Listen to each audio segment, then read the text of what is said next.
एक बार एक जंगल में ऋषि रहते थे, तो 12 वर्ष उन्होंने वृक्ष के सूखी छाल की पपड़ी पा करके और कठिन भजन किया। अब तो महातेजस्वी हो गए। एक दिन काम प्रकट हुआ और कहा, क्या तुम समझते हो कि तुमने काम पर विजय प्राप्त कर ली? तो उनका एक काम क्या, हजारों काम पर विजय प्राप्त कर चुका हूँ। तो बोले, महाराज अब मैं अपने बाण संधान करता हूँ और आप संभालो अपने को। तो उनका, जाओ नहीं तुम्हें भस्म कर दूंगा। इतना कह के चले गए। अब जहाँ जहाँ वो पपड़ी खाते थे, वहाँ वहाँ हलवा घी का। ऋषि ने जब देखा कि वृक्षों के जितने वृक्ष उस जंगल में, सब में हलवा लगा हुआ, तो उनका, मेरे तप से भयभीत होकर वृक्ष हमें लगता है कोई स्वादिष्ट पदार्थ देने लगे। अब वो खाने लगे। अब 10 वृक्ष से जब पाया तो आधा किलो हलवा तो गया ना, तो अब हड्डी के ऊपर मांस बढ़ना शुरू हुआ। मही हुई और एक कटोरा लिए हुए, जे भी देखा ऋषि आ रहे तो ऐसे हलवा लगा के भाग। उनका, खड़ी हो जाओ, तुम कौन हो? क्या ये स्वादिष्ट पदार्थ तुम लगाती थी? उनका, हाँ।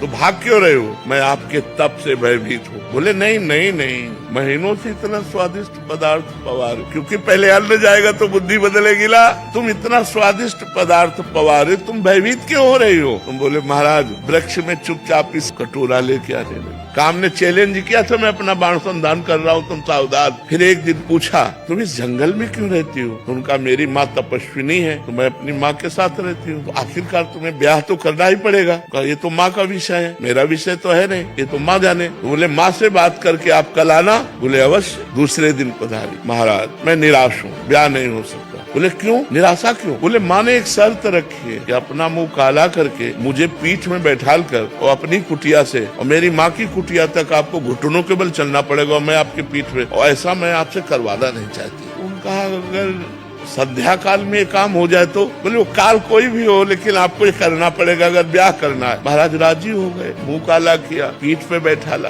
घुटने के बल चले। जब वहाँ पहुँचे तो काम खड़ा था। उसने कहा, ये मेरी रची हुई माया है, मैं ही हूँ इसका स्वामी। बोल, तेरी तपस्या है। ये मन बड़े बड़े ऋषि मुनियों को मोहित कर दिया। हम तुम तो बहुत छोटे लोग हैं, बहुत छोटी सामर्थ्य है, इसलिए भगवान का आश्रय ले लो। भगवान जिसकी रक्षा करते, वही अपनी धर्म से, पवित्रता से चल सकता है। इसलिए नाम जप करो और भगवान के आश्रित